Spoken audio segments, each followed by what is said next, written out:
Assalamualaikum warahmatullahi wabarakatuh. Perkenalkan, kami dari kelompok 6. Saya Muhammad Masdijo. Saya Riama Mariko Sigalingging. Saya Yolanda Dwi Manita. Saya Mulia Anita. Kami akan menjelaskan mengenai pembayaran dan perolehan tentang properti dan peralatan.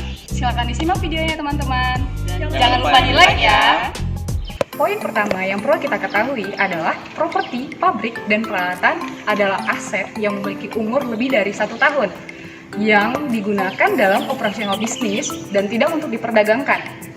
Adapun klasifikasi akun properti pabrik dan peralatan yaitu yang pertama, tanah dan pengembangan tanah, yang kedua, bangunan dan perbaikan bangunan, yang ketiga ada peralatan, yang keempat ada perabotan dan perkakas, yang kelima ada mobil dan truk, yang keenam ada pengembangan leasehold, dan yang ketujuh ada konstruksi dalam proses untuk properti pabrik dan peralatan.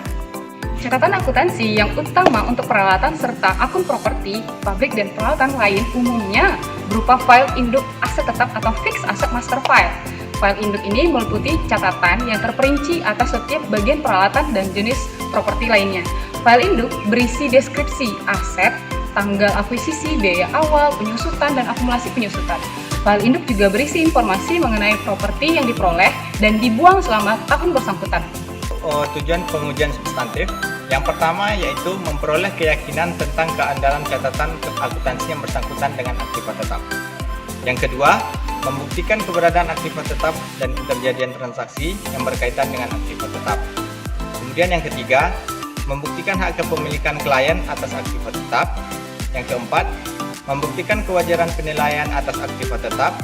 Dan yang kelima yaitu membuktikan kewajaran penyajian dan pengungkapan aktiva tetap. Selanjutnya ada verifikasi akun peralatan. Auditor membedakan cara memverifikasi peralatan dengan akun aset lancar dengan 3 alasan. Yang pertama, akuisisi peralatan jarang dilakukan pada periode berjalan, terutama peralatan berat yang digunakan dalam proses manufaktur.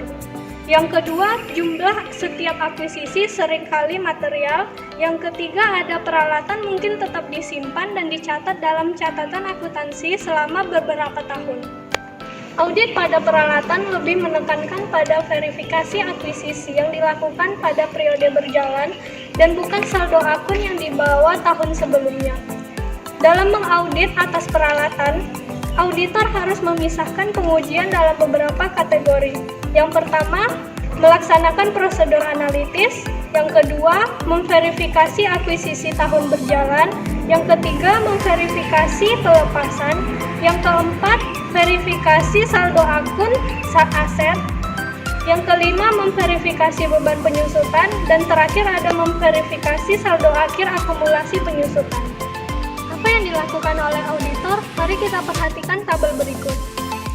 Prosedur analitis yang dilakukan, yang pertama membandingkan beban penyusutan dibagi dengan biaya peralatan kotor dengan tahun sebelumnya. Salah saji yang mungkin terjadi, beban penyusutan dan akumulasi penyusutan. Yang kedua, membandingkan akumulasi penyusutan yang dibagi dengan biaya peralatan kotor dengan tahun sebelumnya. Salah saji yang mungkin terjadi, akumulasi penyusutan. Selanjutnya, membandingkan reparasi dan pemeliharaan bulanan dan atau tahunan, beban perlengkapan, beban peralatan kecil, dan akun-akun serupa pada tahun sebelumnya. Salah saji yang mungkin terjadi membebankan jumlah yang harus dikapitalisasi.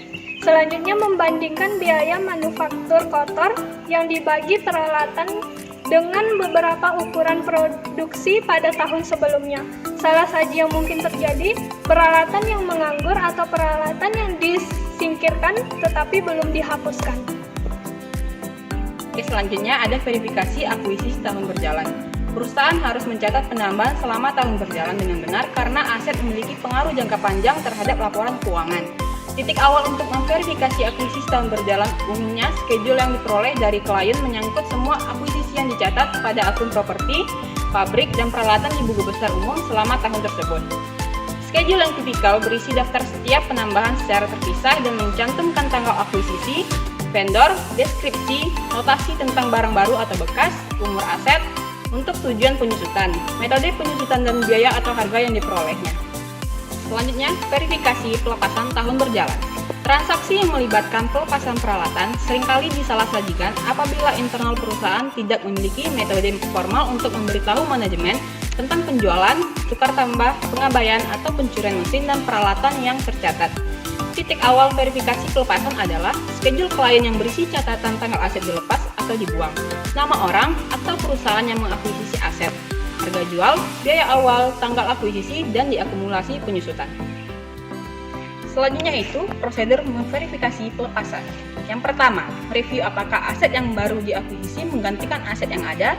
Yang kedua, menganalisis keuntungan dan kerugian atas pelepasan aset serta pendapatan rupa-rupa yang diterima dari pelepasan aset. Yang ketiga, mereview modifikasi pabrik dan perubahan lini produk. Dan terakhir, melakukan tanya jawab dengan manajemen dan personalia produksi tentang perkiraan pelepasan aset.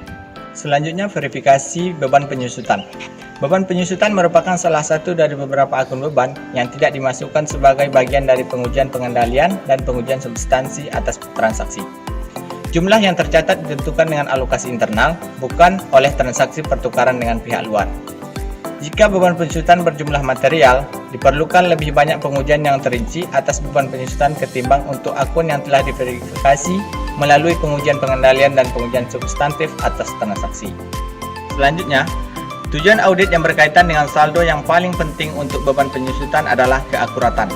Auditor berfokus pada penentuan apakah klien mengikuti kebijakan penyusutan yang konsisten dari periode ke periode dan apakah perhitungan klien sudah benar.